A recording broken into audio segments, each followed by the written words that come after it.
In the heart of the endless desert, where sand remembers everything and wind carries the voices of old gods, there stood an oasis called Sanctuary. For 300 years, the daughters of the priestess line served the three sand gods from within temple walls. Zara was born into this sacred duty, as her mother was before her, and her grandmother before that.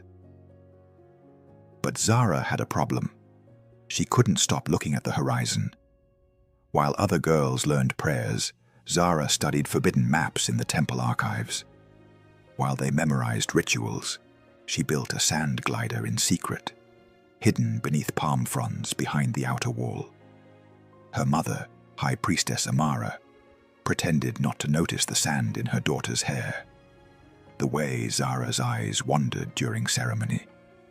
How she touched ancient maps like love letters from a world she'd never known. 3 days before Zara's 17th birthday, preparations began for the binding ceremony. At dawn, Zara would drink from the sacred cup. She would receive the marks of the priestess upon her skin. The temple doors would close behind her forever. That night, Zara found her grandmother in the temple garden, tending night-blooming flowers under stars. Ayana led Zara deep into the archives, to a wall that wasn't a wall at all. She pressed her palm against stone, and it opened. Inside was a carving, ancient, weathered, beautiful. It showed the first priestess not kneeling in a temple, but standing on a sand glider, riding the dunes. Beside her flew the three gods, not as masters, but as companions. We thought if we caged the priestess, the gods would stay. But the gods never asked for chains. They asked for courage. That night, while the temple slept, Zara took her sand glider from its hiding place. The desert vast and star-filled before her. Ahead lay the unknown. By morning, Amara stood in Zara's empty room, holding ceremonial robes her daughter would never wear. Then the wind came. The three sand gods manifested for the first time in a generation. Suhar, the morning wind, whose voice was the howl between dunes. Kahina, the endless dune, whose body was the desert itself. Zereth, the buried star, whose eyes held the light of ancient suns. The oasis began to die.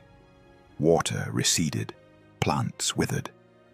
Amara fell to her knees before them, promising to bring Zara back, to bind her by force if she must. But Ayana stepped forward. For 300 years, we have misunderstood you. We taught our daughters you demanded sacrifice, that service meant suffering. Meanwhile, far across the dunes, Zara sailed into the deep desert, where no one from Sanctuary had ventured in living memory. The sand rose to meet her, not in anger, but in greeting. Suhar came first, a golden whirlwind that she thought would kill her. Instead, she learned to ride the wind itself, letting it carry her higher than she'd ever imagined. Kahina came next, in ruins of an ancient city buried beneath sand. She asked Zara riddles with no easy answers, questions about duty and freedom, about love and loss. Zereth came last. He showed Zara a vision, her mother weeping in the empty temple. "Is your freedom worth their suffering?" Zereth asked. "No," Zara whispered. "Then why did you run?" "Because staying would have killed something inside me." "What do you want, daughter of the dunes?" "I want to serve the gods by knowing the world they created. I want to be both priestess and wanderer." The three gods spoke as one. "Then go home, Zara, and teach them what we have always wanted, not prisoners in temples, but partners in wonder." Zara returned to Sanctuary as the final water dried from the well. She glided through dying palms, through gathered people, straight to the temple steps where her mother waited. "You left us," Amara said, her face a map of fury and relief and desperate love. "I had to." The gods are angry. No, they're not. The three gods materialized behind them, different now, not threatening, but present. We've been wrong, Mama, for 300 years. The gods don't want us locked in temples. They want us to explore the world they made, to wonder, to be fully alive. That's the covenant. Amara stared at her daughter. I've wasted 20 years. No. You kept the temple safe. You held the faith. But now we can do both. Zara pulled her mother close. Come with me, Mama. Let me show you the desert. Let me show you what the gods wanted us to see all along. And so, the covenant was renewed, not with binding, but with freedom. Water returned to the oasis. Flowers bloomed. On Zara's 17th birthday, she stood before her people, not in ceremonial robes, but in traveling clothes. Beside her stood her mother, wearing traveling clothes for the first time in 20 years. Zara became the first wandering priestess. She sailed the dunes, charted forgotten places, taught scattered tribes about gods who wanted partners, not prisoners. And every season, she came home, to her mother, who now knew the taste of wind, to her grandmother, who had been right all along, to a temple that finally understood the difference between faith and fear. The binding ceremony. They kept the robes in a glass case, a reminder, a warning, never again.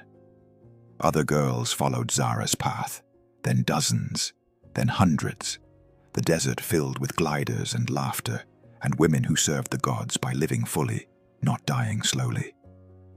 Sometimes, when the wandering priestesses gathered at sunset, the three gods would appear like old friends checking in, because that's what they'd wanted all along. Not worship, wonder. Not towering and terrible, but present. Zara learned the truth her ancestors forgot. The greatest journey isn't running away from love. It's flying toward it, again and again and again. In the heart of the endless desert, where sand remembers everything and wind carries the voices of old gods, a daughter learned to fly. And in flying, she freed them all.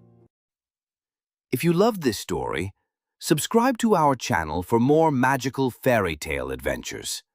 And keep the magic alive. Until next time, my friends.